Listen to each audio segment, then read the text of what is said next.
Hey, I'm Shauna, and this is More Good News Only, the show where we celebrate the stories that uplift, inspire, and bring us all together every weekday at 10:30 a.m. We are recapping the good news only, the feel-good headlines, the community, and the local wins that bring a little more light to your day. And I want to hear from you too. So if something good is happening in your world, a personal victory, a community success, a birthday, or just something that made you smile, send me an email to news25 at wek.com and be sure to put Hey Shauna, that's SHAUNA, in the subject line so I know it's for me. I would love to share your good news right here on the show. Speaking of good news, sorry I'm late. But the desk has been updated, right? And if you were with us at 10 today, then you know that this is our first time trying it out, right? That was our first time at 10. This is only my second time doing this. And so I've been going through, trying to make sure I have it all together and in routine for you. So I hope today's show goes well. Should the 10 o'clock went well? I mean, we started on time, but it should go well. I think I'm going to like this new setup. So that's my good news. We'll have more good news only after the break.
Welcome back to more good news only. So remember through or during the first round of like the government shutdown, all of those library, like the little mini libraries, were popping up at having been converted to food pantries. Well, there is something like that in Warren, Michigan, only it's like a little doggy treat house, and it is so cute. And I thought those of you who enjoy animals might like to see it. So let me show you this video. Bear with me with these videos. I think I'm getting it though. Look at that. I got it. So it's a simple idea, really, and it's bringing big smiles in Warren, which is this little neighborhood treat house. Resident Trisha Rowe and her daughters, her little twin girls, built a free take one box for dogs only, or dogs on daily walks. The box includes treats, toys, tennis balls, and even 3D printed poop bags, bag holders. So something to be said about a 3D printer. And it's so cool if you've ever had one, used one, witnessed one in use. It is so cool how the things are printed and made, like objects that didn't exist before. Now they are solid, real things that are things. It's so cool. And so they've been able to treat or to make these little trios. That's what they made, the little bag holders with a 3D printer. That is so cool. So the local businesses and neighbors are now contributing donations to keep this little treat house stocked. It's so cute. So like one of the businesses in town, one of the pet shops, well, not a pet shop, it's like I guess sort of like a PetSmart kind of store. It's not PetSmart. I want to be clear about that, but it's like one of those pet supply stores. They actually donate treats and things like that to the dogs, which in the long run will is great advertising for them, right? So they have even gotten involved in terms of an example of one of the local businesses that has joined in. Neighbors donate things, and they even have like that little crate there that you saw. See if they have another shot of it, but it's a little crate there, right up under it, for sticks. And so they ask that you take a stick and leave a stick. And so it's really that simple. It's just it's the same concept of those little of the book libraries, right? You take a book, leave a book, and of those food pantries that popped up in these little former book libraries. And so this is one, I just love it. Neighbors say that the dogs love it. It's brought joy to the community, and it looks like something that's a lot of fun. The little girls themselves, that's the little crate I was talking about. Take one, leave one. But the little girls are so excited, having accomplished this. So, from helping pets to helping students, a unique therapy program is making a difference in Nevada. Let's see if we can get successfully to our look. We got to our next clip very successfully. I'm getting better at the new system. So, students at Marvin Piccolo High School, or school, sorry, are benefiting from an unusual new addition, which is a miniature horse, and it's named Annie. Annie joins another horse, Princess, as part of a therapeutic riding program funded by the Reno Rodeo. The program supports students with severe medical and developmental challenges. Staff say the horses help reduce stress and relax muscles during interactions. Facilitator Christy Morgan says that the animals have a calming, almost healing presence. And I can just see that through the video. They are so calm, so peaceful to these kids, with the kids. And it looks like the atmosphere is calm and quiet. It's very beautiful horses. And I would have never, you hear about like therapy dogs and stuff, but horses, in terms of just them being there, I never thought about but it makes sense because of how calming their energy seems to be.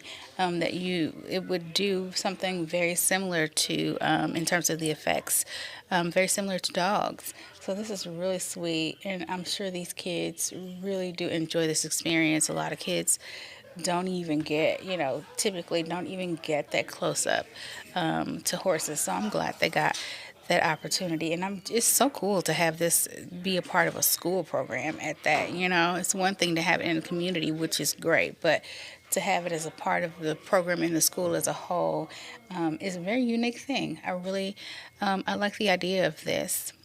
And so now we're going to talk about another story of compassion. So it's about a group of strangers who stepped up to change a man's life.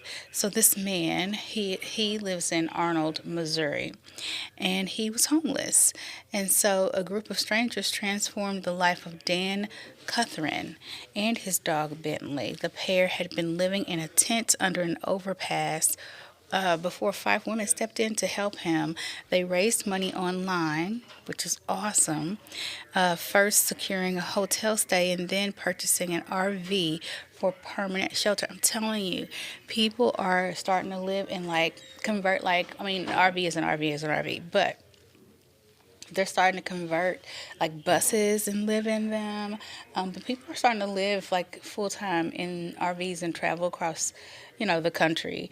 But I love that they were able to get him. I mean, it's just that simple. I think we think often like a big house or an apartment of some sort, something, more extravagant, but an RV is really all it takes in terms of shelter sometimes, especially when someone doesn't have anything. It's a start. You can see how emotional he was about that. I mean, to go from an underpass to a comfortable living space, that's amazing. And it's just so amazing that these women felt it in their hearts. So you see, we have all kinds of thoughts when we see people who are in these situations. And you just never really know what someone is going through, what their journey is, how they got there. But I don't believe most people want to be living under an underpass. And so I just love that they came through for him and his dog, to get them a safe, comfortable place to live. And, hey, sometimes we're like, well, I don't have that kind of money to help, because I know the economy is doing what the economy is doing. So many of us may not have the funds just to go out and buy an RV for someone, but that's okay because again, you have to start somewhere. And they reached out to the community and raised this money online. So that's always an option. We can only do what we can do, but what we can do is oftentimes enough. The emotional surprise left this man nearly speechless. And you could see that when he was crying and hugging one of the gifters. He now also has a job lined up, see, at a dog daycare facility, which makes sense. The group says that their bond has turned into a lasting friendship. I bet it has. Definitely, you have to have a good heart. Like, I just can't imagine a person not having a good heart and doing something like this. So, why wouldn't you want to be friends? I mean, he is so overcome. I mean, and I bet so. Like, I can just about imagine the relief he's feeling, the joy, and probably just overwhelming gratitude. So this is really good. Congratulations to him, and thank you to them. So from second chances to creative passions, one retiree is giving back through storytelling. And I thought this was cute. And if you were not new here, then you know exactly why I decided to share this story with you today. So this author, her name is Betty White, and you said to get it. And I'm live on air. You see, I can never have peace. Now, we got a new system, so the video stopped freezing on you, but we cannot get new staff. I don't know. We were about to go to break. You have to ask them after break. More good news only after break. Who stops the conversation to talk about macaroni and cheese? I was seeing if you were going to stop, and you did. Who stops? Because who says that while I'm in the middle of a break or in the middle of a show? I wasn't talking to you. And yes, you did. Who else was you talking to? You're talking to me. And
Welcome back to more good news only. So, I am going to try this new system, right? So, I need to get you to the video that I had planned for. I had planned up next, and this is about Miss Betty Wright. Remember we were talking about that before the break. I want to try and get you to her without having to take you through a bunch of changes. So hang on. Let's see. Nope, we didn't succeed. We'll try again next time. In the meantime, that's Miss Betty right there, Betty White. And she's gaining attention for her children's books. She is a resident of Grace Lodge and she fulfilled a lifelong dream after retiring from teaching. Her books were published in 2018 and now are being shared with the community through local signings. I bet that is such a neat experience for her, one that I'm sure she probably never, after so long, thought was going to happen. And this neighbor here helped her, her friend actually. She's her friend, and she helped her get these books published. She said she is such a nice person that she connected with her because she, like Betty, likes children, and she also herself likes children. And so she felt like after coming across those books, she knew that they were something that were written from the heart and that they needed to be shared, because you could tell just in the books that she loves children by what she had written. So I thought that was the coolest thing. But friends and neighbors say again that love respects not just her love of children but of animals also, and they wanted to share that. So, congratulations, Miss Betty. Turning now, listen to this health news. New research highlights a surprising link between relationships and cancer risk. I I don't know how I feel about this. Tell me what you think about this. I mean, research says what research says, so it's not like we can say it's true or false, unless we go research it ourselves. But I just thought it was interesting. A new study from the University of Miami Health System suggests marriage may be linked to lower cancer risk. Lead researcher Dr. Paulo S. Pinheiro found that never married individuals had higher risk of or higher rates of cancer across multiple types. The benefits appear to increase over time, especially among older adults. And researchers say support systems, including spouses, may encourage a healthier behavior and lifestyle. And in addition to that, regular screenings may be encouraged. Experts emphasize that strong social support, not just marriage, is key to better health outcomes overall. Let me know what you think about that. Have you noticed any difference? Do you agree? I agree. I think just having community support and being in relationship in general does lead or help support good health. We'll have more good news only after the break.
Welcome back to More Good News Only. So, what would you do with a 221-pound tuna? That's a lot of tuna salad.